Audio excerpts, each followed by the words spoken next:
I started at 16 and then 17. So 18 is when I filmed my first video part. 2 years of snowboarding? Uh-huh. What? So for me, I was already kind of mentally over it. I didn't want to stop snowboarding. I wanted to continue my career. But when it all happened, I was kind of like, maybe this is a sign because you're healthy, you had a good career, and you don't love it like you used to. To go out there and do all the crazy stuff that we've done, you have to love it. Snowboarding today is like us playing those video games. I mean, the stuff we would do on video games is what they're actually doing today. It's wild because there's not a kid out there. That's the one thing I do fear about the snowboarding industry. It only takes one injury and your career is over. Probably 80% of snowboarders walk away with nothing. Think about the facilities these kids have these days. Woodwards, airbags. They have airbags for half pipes, airbags for jumps. So they're able to go out there and practice without the mindset of like, I could get hurt.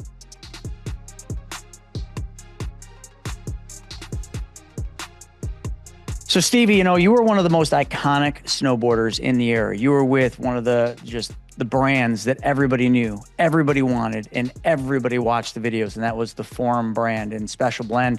And, I remember owning a shop back in those days, like that was the brand. Like there were all the other brands, the Burtons, the Solomons, the K2s, but there was only one Forum and there was only one Forum team. You guys were the elites, and you got to take part and ride that entire roller coaster. So how many years had you been riding before you got on Tech 9 or on Technique, Tech 9, and then in that video? So like you started at 16, how old were you when you got that video part? I started at 16 and then 17. So 18 is when I filmed my first video part. 2 years of snowboarding? Uh-huh. What? Oh, so that's just like natural talent. I mean, like, well, that's insane. But I also skateboarded for like 10 years, and I'm that type of person, and I'm sure you're kind of the same way. Like when I want to get good at something, I'm laser focused. I don't care what anybody else is doing, whatever anybody else is saying, I'm just going. So I used to get out of school and ride the bus from West Jordan all the way up to Brighton, which is about a 2-hour bus ride all night, come home, do homework, and rinse and repeat. So I was just focused and dedicated, and I crunched my learning curve like really, really small because of all the time and effort I was putting into it. Yeah, and the cool part is because of that focus. And just you got a lot of things all happening all at the right time, right? You had proximity. So Brighton was just a major hotspot, in snowboarding, and it still is today. But, you were there every single day putting time in. So you had some of the best terrain, I would say, for being like a fast starter being at Brighton. Plus you were surrounded by some of the best riders, especially during that era. I mean, like everybody and anybody, if you were in the videos, you were living in Utah. So you had a lot of the right things happening for you, but then JP Walker walking up and giving you a contract. All right. So now let's go to that part where you got the contract. Talk a little bit about what that's like. It's like a lot of people dream of being a pro athlete, in lots of different capacities. And then some very, very small percentage have that moment where they're sitting at that table, and most of them very young, some represented by an agent, some not, and a contract gets slid over. Talk a little bit about the specifics of what that moment was like. How much was it? Like, was it more money than like what you were used to making? Like, unpack that. Yeah, so it was insane. I remember I was just in my first semester of college.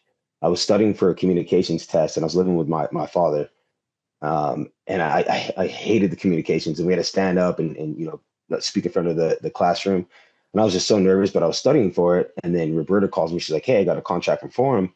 Check your email." I checked my email, I printed it, and it was like a significant amount of money for somebody who had like maybe $6 to his name. And I remember just sitting there looking at my midterm paper and looking at my contract. And I just slid my midterm paper in the trash. I signed it immediately and sent it back and was like, okay, it's on. And from there, it just like, it escalated so fast. But that moment it was surreal because it's something I wanted, but I didn't really ever want to be a professional snowboarder. I wasn't really striving for it. I wanted to be a professional dirt bike rider, like race motocross. But my parents would let me after I broke my femur bone. So I kind of just fell into snowboarding and fell in love with it. And I just started going, like I was saying, just committed. And it was crazy that my first video part was 2 years later. And then the next year I'm on Forum and Special Blend. And then Maddox and DVS and Nixon. It was and Spy. And it was just like, it just happened overnight. Like that. It was crazy. Wow. All right. So now 3 years of snowboarding, you're part of the most iconic team probably ever created. You got a contract making more money than you probably thought possible snowboarding. What happened from there? So from there, it was like we did that meeting in Park City, and the next day we went to Idaho and started filming immediately, and then went to Washington, started and filmed, and then came back, and then I went to I think Sonora Pass to hit some jumps for like a couple days, came back home and went straight to Sweden for a month, and or sorry, Sweden and Finland for like 2 months, just on the go. And it was crazy because I got thrown into it without a lot of experience, which all the rest of the guys on the team had filmed video parts, multiple video parts, and been part of the game for a while.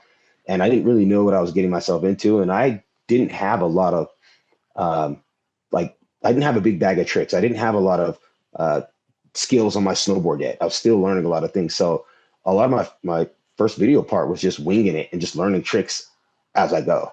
It was kind of crazy. It was like a pressure cooker, but I was like, all right. Did you like just eat crap a lot learning new tricks? Yeah, I mean, I fell quite a bit, but I got a lot of tricks. The thing that was the hardest is people don't understand this. When you're a professional snowboarder, they think you snowboard all the time, but in reality, you snowboard less than like the weekend warrior because you're on the road. You get there, you're scoping rails, and then the time you are filming, you're going from the top of like a drop in or a hill and hitting a rail and then stopping. That's not that much snowboarding. It's like 6 seconds at a time, and so it was fun and I loved it and I had a really good time there and I was, progressing and getting tricks. But about the 3 week to 4 week um, part of the trip, I started to digress because I just, I was like tired. I was hitting handrails all the time and, you start to lose that skill of like actual just snowboarding. And after a little while, they were just like, hey, it's okay. You can just go home. And I was finally like, yes. And I went snowboarding and I was like, oh, this is what snowboarding's like. So yeah. And then got thrown right back into another trip, but it was crazy. It was so fun though. Like, what were your parents thinking of this? Like, you're on the road. I mean, you went from kind of being home in college, probably seeing them a lot, to now you're on the road in the entire season, probably the entire year. Because I mean, you could just travel, and that's what you guys did. You were filming in the summer when most people were off. Like, what was the impact on your family? They had no idea what I was doing. For one, nobody in my family ever really snowboarded or skied, so they didn't really understand at all what I was doing. They just were like, okay, and at that time you had to get a burner phone in overseas because you couldn't just use your cell phone over there. And so I would only reach out to them every once in a while. So they talk to me maybe like once a week. And they're like, oh my God, I'm just glad you're still alive. I'm like, yeah, I'm still alive. I'm just busy. And they're like, okay. And so it was wild for a while there, but I think after the second year they caught on because my mom came to my first movie premiere, that premiere in the form that premiere in at the University of Utah, so she could see what it was all about. But my dad didn't have a clue for like 5 years, really. He's just like, "Oh, you snowboard? Yeah, okay. I have no idea what that is, but you're making Did you money, ever so show them the yeah, have fun." contract? Did you ever like, hey, check my contract out, or tell I them showed what my you were mom. making? Yeah, I showed my mom and my grandma. My dad didn't really find out until like my second contract, but my first check I got from Forum was $9,999. That was a signing bonus and a sled. And my grandma's like, I've never got a $10,000 check in my life. And I'm like, me either. But here it is. So yeah, it was cool. They were excited for me, but again, they were just like clueless. Like, what? I don't even understand what you're doing. And the contracts you Yeah, signed, they were just all 1 year contracts, or did you get 1 years with renewables? 2 year contracts. Okay. Usually, a lot of my contracts were 2 years. Some of them 3 years, but that's kind of like what they would do is 2 years was kind of the norm, unless you were like Devin or JP or somebody like that, which would Yeah, get try to lock three you or up. 4 year contracts. Yeah, yeah, yeah. But they already filmed 6, 7 iconic video parts. They're already really known, some of the biggest names in the industry. But I was happy with a 2 year contract because I knew at least I had 2 years to go have fun and do this. I didn't know how long it was going to last, but to look back and to be able to do that for 14 years was crazy. Yeah, that's a long, long time. You had a long career, and just the amount of videos Forum put out in that time, and every one of their videos, it wasn't like, oh, this one was good and this one wasn't. Like some of the TB videos, like some were great, some were eh. Yeah. Like every Forum video just was iconic. Every Forum video just had like a story to it that everybody wanted to Mhm. be, and everybody wanted a piece of it. So like that's what I mean by like what you guys did. in my opinion, outside of robot food, I don't think it had ever been repeated. And, a lot of the people that are watching this podcast probably don't know, the industry. They don't know robot food and those guys and that crew, Bobby Meeks and them. But it's just there was pockets of riders with these different film crews, right, that made these videos. But Forum, as the board manufacturer, actually made their own videos, and they were one of the few, I would say, outside of maybe Burton, I guess you could maybe throw in there, that was able to pull this off in the way they did it. So just a little bit for the audience. Now let's just talk about the other riders that you rode with, right? You were part of this team, and it was like everybody were superstars. Like, what was it like being around them? Like, what did those guys do? Just talk a little bit about day in the life, not just snowboarding, but like, everybody's getting paid really well to do the thing they love. What was life like? Life was amazing.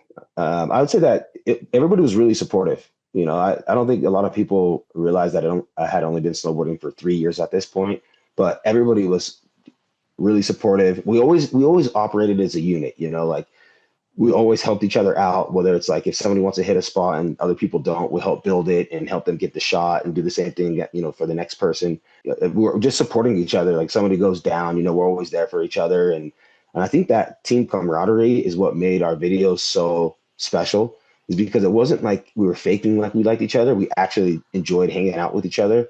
Of course, we'd have our differences every once in a while, but the way that we gelled together and always hyped each other up made it a lot easier to go out there and perform. What was it like when you'd But roll up to a spot? And because you just mentioned some people didn't want to hit stuff. And, for any of you watching this, like, you could go online, you could just, punch in forum, you could punch in any of the videos, vacation, that. And, if you look at the still shots of some of the stuff they hit, I mean, some of that stuff was brutally intimidating. I mean, like, even me, I was a pro rider, but like I watched some of the stuff in those videos and I'm like, I wouldn't step to that. But you did. So, but there's always that moment before. And I want to talk a little bit about unpacking fear, because I know you guys were scared a lot of the time when you're looking at this thing you just built, and it's cool building it, but then all of a sudden now comes that point where you got to hit it. Maybe you're going to guinea pig it and hit it first. Like, what was fear like in a lot of those environments? Because, you got the cameras rolling, everybody's ready to go. You just got to perform. So talk a little bit about overcoming fear. yeah, fear is one of those things that can be your best friend or can be your worst enemy. And so a lot of times going to spots, they're big, like you said, and scary. But I think that we all had the trust in ourselves, knowing that we had the ability to do it and the skills to accomplish whatever, feature we're hitting. But for me personally, I always listen to music before to get myself hyped up. And I'd always find ways to make, let's just say it's a handrail. I find ways to make the handrail seem smaller than it really is in my mind. So then I'm like, oh, it's not that big of a deal, right? And so that would help me overcome the fear. Was I scared? Yeah, of course I was scared, but I also believed in my ability and knew that there was probably a 75% chance I was going to land the trick that I was trying that day. But there was also days where I was just like, this is either going to make or break me, And it's just a balance, you got to find that balance. And also I think one of the biggest things too is that if you're not comfortable hitting something that we're setting up, don't hit it, right? Like, just don't hit it. I always say, live to ride another day. And I think that's kind of the mentality we carry through the videos, is like, hey, if you don't want to hit this, but somebody else does, cool, let's root them on, let's cheer them on, and vice versa. Like, if we want to hit something, so it just worked that way. But, over time, you just hit so many handrails and it's so repetitive, or different features. You just kind of know like what the outcomes are going to be. Sometimes in your head, you're like, you think about the worst things possible, and then you just have to block it out and just believe in yourself. So, yeah, you got to be able to use fear to your advantage in pushing you to do whatever what you're doing, and that goes for anything you're doing out there. Um, fear is an amazing thing. I think, like, fear for me is one of my favorite feelings, because if I'm fearing something, that means I'm doing something right. I'm Well progressing. said. Dan Breezy is a friend of mine, and I know you know him. And folks, for any of you listening that don't maybe know the name Dan Breezy, he was, I don't know what else to call him other than a beast. I mean, he came into the scene, Animal. animal, came into the scene doing stuff that literally is I'll call it death defying. because Yeah, literally if you didn't make it, you died. No ifs, ands, or buts about it. It wasn't like, oh, I could blow my knee out. No, no, you probably dead if you don't make this. So, but he went about his career in snowboarding with such a calculated confidence. And I talked to him extensively about this. I just spent a couple days out in BC catboarding with him, and we talked a lot about like his prep for some of those things he did, the roof gaps, some of the ginormous industrial complexes that he built stuff on. And I said, what motivated you to look at this thing and be like, I think I can, cab seven off of that, or I can, go over this death gap and hit that handrail that I can't even see. Like just the yeah, things that like as a rider, like you can't even conceptually, you can't even like rationalize it. It makes no sense. But yet the way he explained, he said, well, I'd see something and I'd be driving around my town. I'd see something and I'd be like, I think I could do that. And then I'd scope it. He'd measure things out. He was so calculated in how he did it. So a lot of people think he was just just a risky guy. He wasn't. He was calculated in every aspect of what he did. So the reason I bring up Dan Breezy is I'm not taking anything off of what we're going about, but when you were riding and Dan Breezy came into the scene, what did that up the entire industry? Like, what was your opinion of that? Because it was a complete shock from me looking at it, and from me watching the video parts. It's just like it was just another level. So, like for the forum team, like how did you guys react to that? man, watching Breezy ride was like it was amazing. He motivated me, and I'm friends with Breezy. And you're right, he is one of the most calculated and focused people I've ever met in my entire life. But you can't really take he did change the industry. He did change like the standard of like what is possible with bringing in like skidsters and building big jumps and stuff like that. He did change it a lot.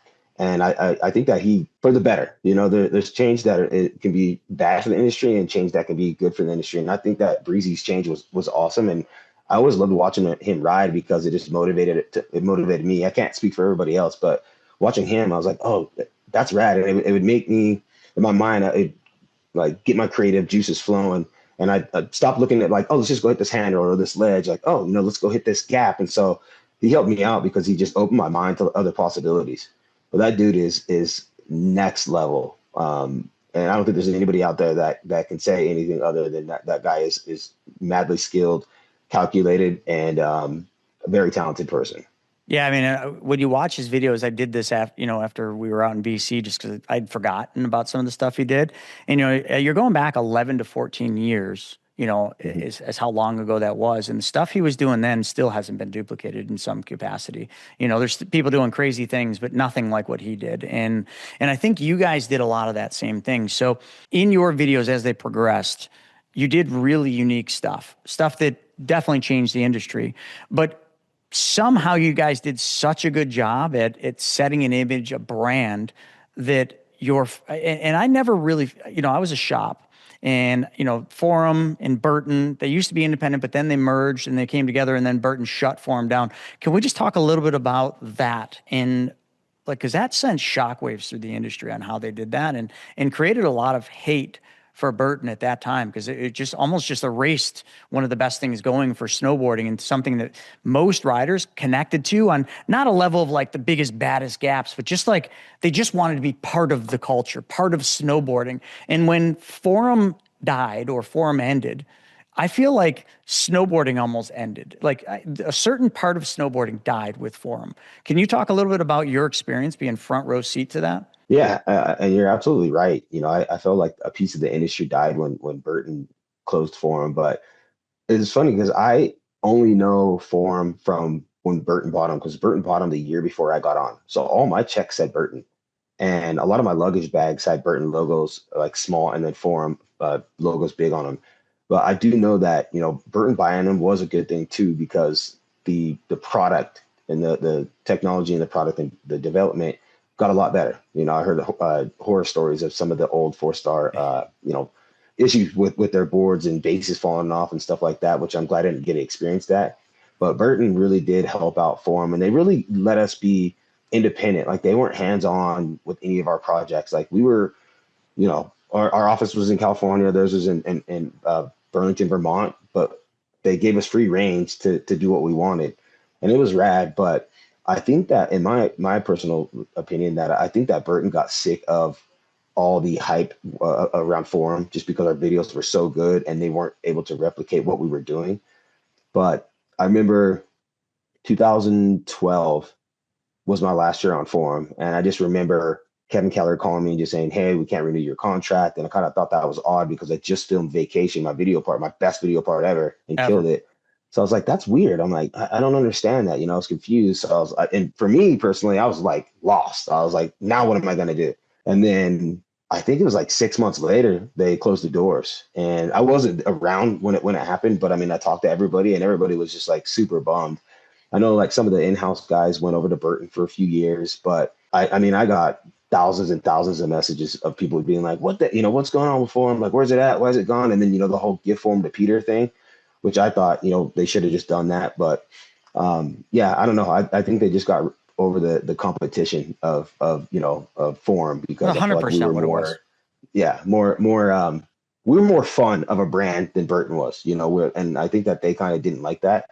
But yeah, I mean, it was a sad day, and I do think like a piece of the whole industry died when it went out. But it's really rad that it's back now with Peter. I see a lot of people that are really stoked on the brand being back around because it should be around. It's super iconic, like like we mentioned, and the history of Forum is, I guess the best way to put it is like it's a crazy legacy.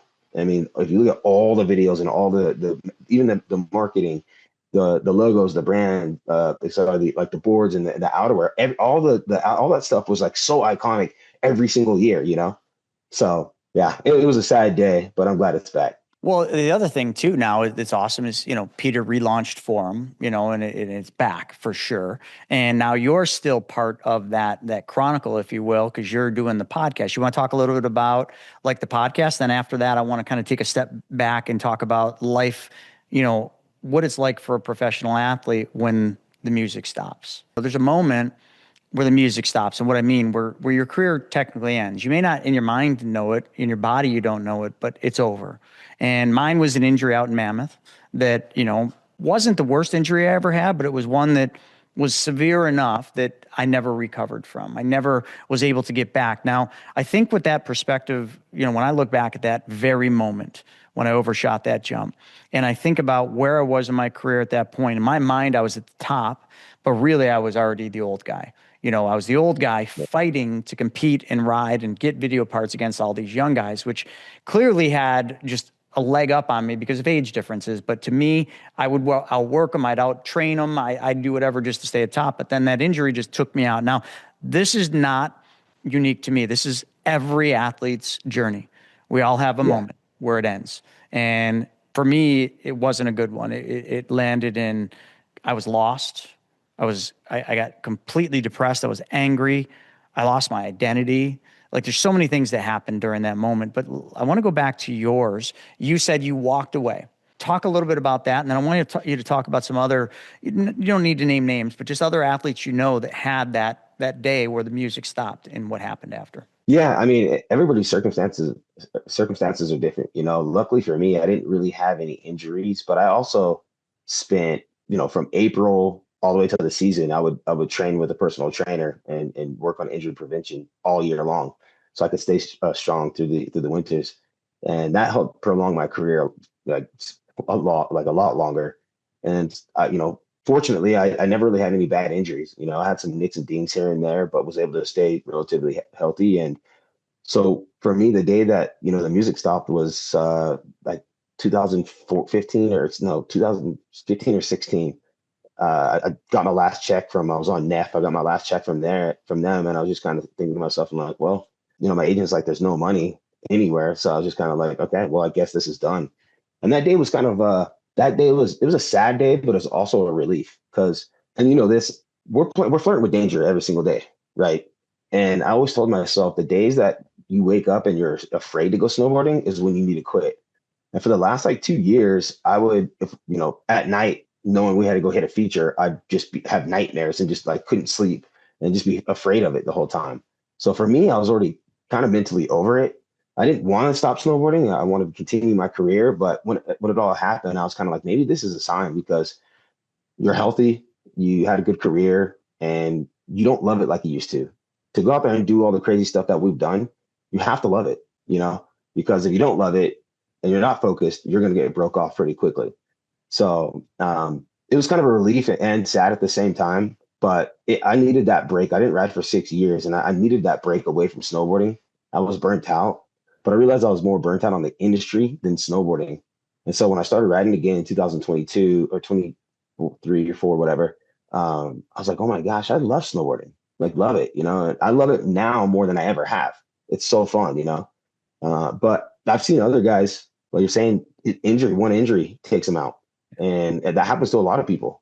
There's not very many people that are just able to walk away, unscathed. But also, how this industry is a revolving door too. Like, yeah, you're a top pro, but they can pay a kid that's almost as good or gonna be as good, half the price or nothing. So, there's no loyalty there. It's like you're just out the door. And it kind of sucks, but that's just how it works. It's business. So I had Teddy on back a couple of years ago, and we talked a lot about this. We talked a lot about the changes in snowboarding. Now, Teddy was the world champion. I mean, there was nobody better than him. He was top of the world, had the greatest sponsors, got every video part he ever could dream of. And then it got offered, he could have went to the Olympics and won.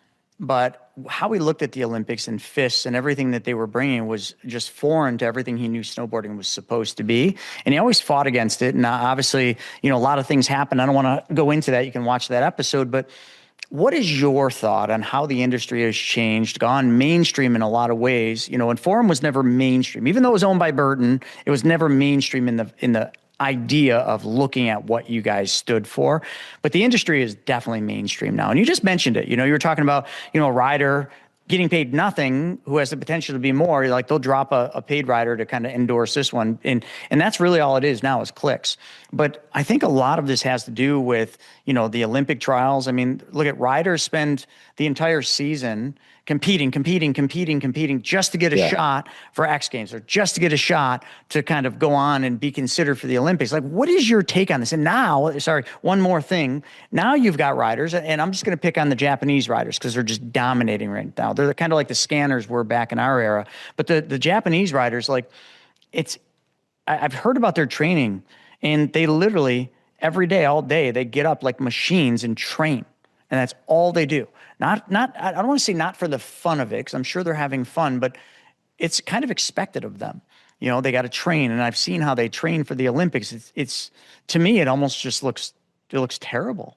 Like, it defies everything snowboarding in my eyes is. And what is your take on that evolution of where snowboarding is going? Now, I know from a level of riding, snowboarding today is like us playing those video games. I mean, the stuff we would do on video games is what they're actually doing today. It's wild, but it came at a major cost to the industry, because there's not a kid out there.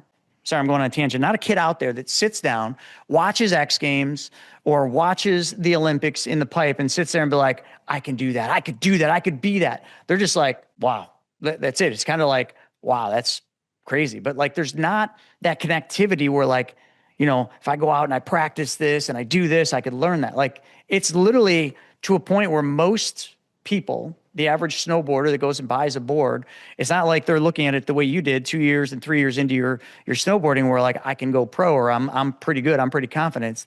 It's just different. It's like you have to train your whole life pretty much to get to that level today. Like, I just don't know what that means for the industry. I really don't. Yeah, valid points. But you also got to look at where the industry is at today. Think about, like, when you grew up snowboarding and you wanted to go practice and learn a new trick. You had to just go on hill and learn that trick, and that was it, right? Whether you either you made it or you got hurt. Think about the facilities these kids have these days.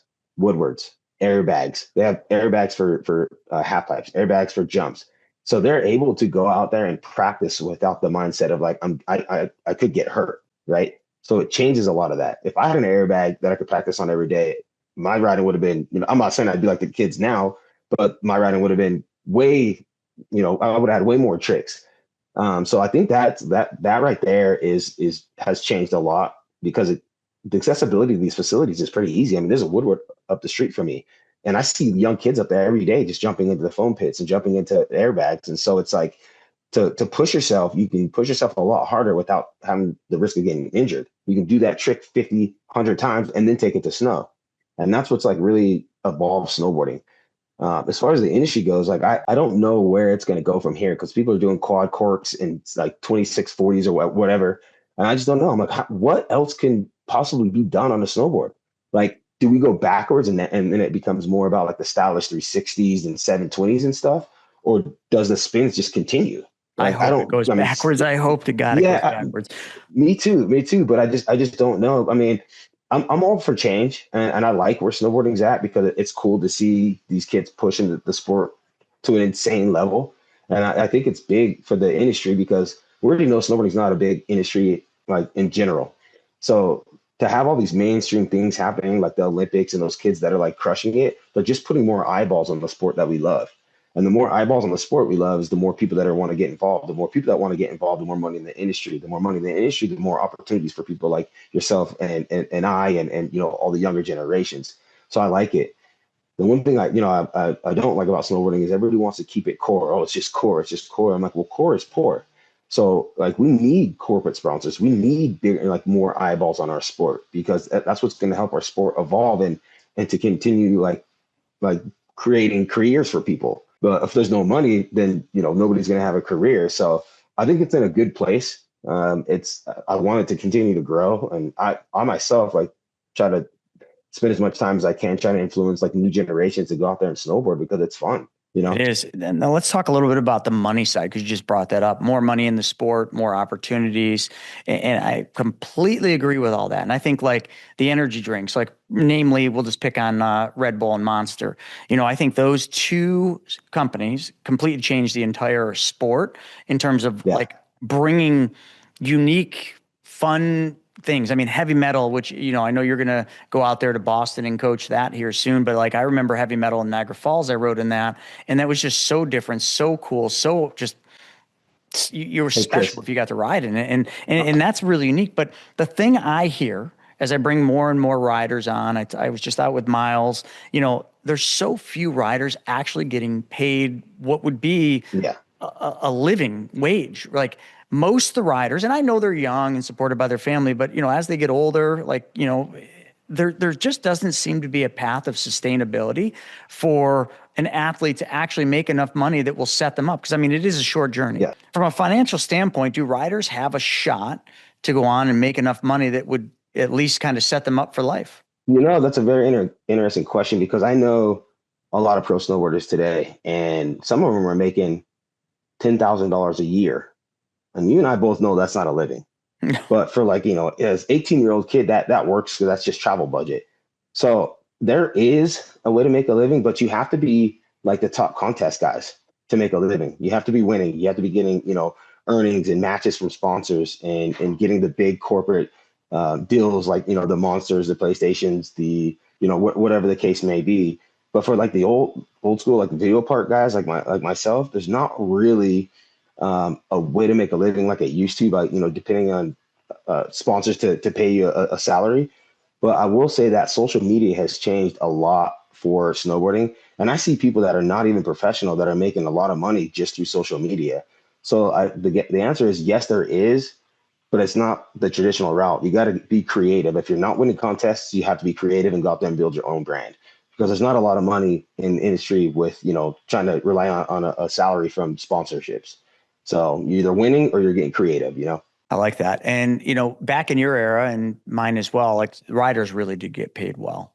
For that Yeah, time, I mean, I knew a lot of riders making hundreds of thousands, 500,000, 250. Like most of the riders that we're talking about here were in that 250, probably to $1 million range. And like easily. that's back then, it was almost like, thinking that's more money than you could ever spend. And I know Kevin Sansalon was on the team option when I was on there, and he took a lot of his money he made on his contract, bought a house in Whistler, and ended up selling the house, making millions, and like that set him up for a lot of other things. But like, how many riders did you see doing smart things with the money they made because they were making good money? Did they invest it for the future? Did they buy things that would set them up, once the career ended? Or like, what was the path you usually saw happen after the career ended? Were they ready? Were they set? No, I would say that a majority of snowboarders, when it was all said and done, didn't really have anything to their name. That a lot of them, I talked to them and I heard you mention earlier something about, when your career ended, you lost your identity.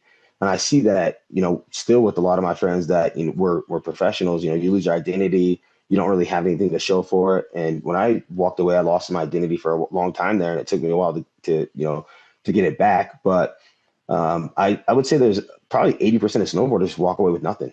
Luckily I was smart enough to buy a home and put some money away. I don't have a ton of money. Like, I wasted a lot of my savings that I had trying to chase the dream when I wasn't getting paid anymore. I was, supporting my own travels. But at the end of the day, I at least have, a home, which is amazing. And I do know a lot of people that have bought one or two homes, but a majority just nothing, absolutely nothing. Just go back to, the whatever they can do, Well, a I know job. somewhere, in the last couple of years, you found my videos, about being your own bank and, different aspects of how to use the be your own bank strategy and the infinite banking concept. Like, how did you find that? And like, what was it about it that attracted you or brought you into that mix? I don't know. I follow you on Instagram, but I think I saw a video, and I saw a few videos, and then I found your YouTube, and I just started watching video after video after video. I'd watch one or two videos a day Wow. before I even reached out to you. Like, I'd watch one or two videos a day because I was working a construction job that I absolutely hated, and I was thinking to myself, like, what? This can't be it for me. So, like, literally on the way up to work and at work, I would listen to them. Like, I so many videos, and then reached out to you, and I'd heard about infinite banking through a book. I can't remember what book it was, but it was a long time ago because I used to spend a lot of my time on the airplane reading books about business and money, whatever, just trying to educate myself. And it just dawned on me. I'm like, I think this is the same thing I saw back, a while back, and I wanted to learn more. So I reached out to you, and it's like it's the most amazing thing that I ever discovered. I wish I knew about this concept when I was in my career because I would have had a lot more money stashed away. I would have had, my bank would have been a lot fuller. Then let's just put it that way. But you know, it's never too late. So I'm excited I have, my policy and my bank set up right now. But I always rave about it. I tell people like the advantages of it. I was telling my girlfriend last night, I'm like, you got to get an infinite banking policy, or, become your own bank. And I was explaining it to her, and I was like, you know what? Let me just introduce you to my friend Chris. Love it. He can explain it better than I can. And that's kind of one of my missions, as we talk snowboarding, like finance. I spent 16 years in the quote unquote Wall Street financial advisor world, wearing a suit. Always a black, blue, or gray suit by standard, and like that's part of like that identity loss. I did, but now I kind of on the other side of that now. I take my roots, which is the snowboarding aspect of me, and I bring it in the fun and the marketing things that we learned in snowboarding and the culture we learned. I brought it to the financial world, and lo and behold, it's working because it's different and it's a Mhm. change. And I don't wear a suit anymore. But the cool part now, one of my big missions, and I've talked to all the riders, that I knew and yourself, and I know we're doing a bunch of stuff about how do we bring this to the new wave of riders? How do we introduce this at a younger age where they have a shot to get ahead, where they can take whatever they're earning, and start putting it away while they're making it. I was talking to Miles about this and other riders, and like they're all thinking about that, but they're so caught in the moment, but they're like, I know I got to do something so that I have something to start a business or buy a house like you did. Like, what are some ways that you think would work to penetrating the snowboarding industry with what we do? Because it is finance, it's definitely not the cool stuff like talking snowboarding, but it can be. Like, do you think that will work? I do think it'll work. Will it work with everybody? No. And I think the first thing is, they got to be open. They got to be willing to want to make a change. But you and I both know this. Like, think about when you were younger making money. Like, you weren't really focused on, the future. You're just so in the now. And I think that's kind of the closed mind that snowboarders have. Because think about it, traditional sports, you go high school, you go to college, you get a college degree, and then you go professional, right? Well, with snowboarding and other action sports, you can become a professional at 9 years old. So you don't have a lot of that, like, structure, and different ways of thinking. So it's kind of hard. And I know a lot of snowboarders are hard headed, but I think that if we just show people, the benefits of it, those who will listen and are open, great. Those who aren't, I mean, no means no is not now. So, okay, they'll come back around. And if, they come back around early enough, cool. We can, you can help them. But if not, a lot of people will come back around when it's too late, when their career is over. That's the one thing I do fear about the snowboarding industry. But I think that, just showing people that, the benefits of it, who knows, like those who are open, like I said, like they'll do it. And, I've told other snowboarders and stuff, and I'm just like, man, you got to do something. Like, do you want to work? Because think about it, your snowboard career is this long and your life is this long, right? Like, you're not going to make, we're not the NFL, we're not the NBA, we're not the MLB. It's very, very, very, very small percentage people who make enough money for a lifetime. I can probably count on my hand 5 people that'll do that in snowboarding, right? So you got to do something now. And I think if we just show people that, that kind of like open their eyes, 30,000 foot view, like, hey, you don't have a lot of time, like do something, that'll help them out. So I love it, man. Well, we're doing it, and we're going to do it a lot yeah, more. And we've been talking with the guys over at Snowboard Magazine about trying to bring like a whole ad campaign, like a next yeah. season full ad campaign about this, and trying to blend this into the world of snowboarding. And I think back to Capel. Do you remember Capel, Russell Winfield, and those guys? I Uh, remember, yeah, I'm friends with yeah, Russell. they did something really unique back in the day with that clothing line, and they kind of mixed non-snowboard stuff in with their marketing, and it worked. So I'm hoping I can do it, but hey, if not, like it'll be a worthy effort, and I'm really excited that you're going to be part of that journey with us. It's going to be a lot of fun. Now, I just want to finish this episode with just talking a little bit more about this journey you're doing with Peter Line in the podcast. Like, when will the first episode be out? How will people find that? I want to make sure I give that a plug and put it in the description at the end. Yeah, I definitely will dive into that. But I just want to circle back really quick to like the industry and like doing the ad campaigns. Like I think that's a brilliant strategy. And I'll be, the first person to stand up and tell people about it and and help push this because it's super important. Right? And I don't think people really understand how important it is to have at least some type of financial literacy. Like, we talk about how quick it only takes one injury and your career is over, right? So I'm an advocate for it, and I love my banking policy. I absolutely love it. It's fun, and I'm passionate about it, and I love talking about it. And I just think like that passion from people like you and I who have an influence will help a lot.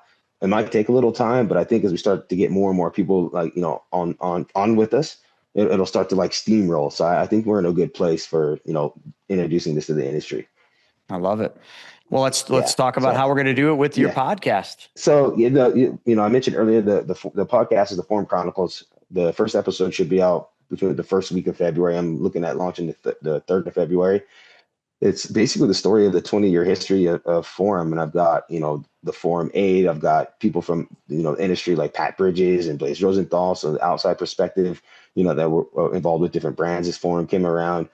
Brought on pretty much all the old writers and photographers and filmers and in-house people, and it's been a really fun journey because one, I've been able to learn a lot about the brand that I wrote for because there's a lot of history before me, so it's been a fun learning curve, and it's cool. There's some really cool stories on there. There's a lot of insights that people don't know about Forum and like the behind the scenes because there's one thing you see on the videos and on social media, but it's another thing to hear it from their mouths. We talk about different trips, we talk about different tricks, we talk about movies, we talk about tours, we talk about injuries and all that stuff. So it's going to be a really interesting project, and I'm super excited for it to launch. And having Peter Line have his hands on it, it's going to be special. I love it. Well, folks, we'll put a link up in the description for that so you can check it out when the first episode launches.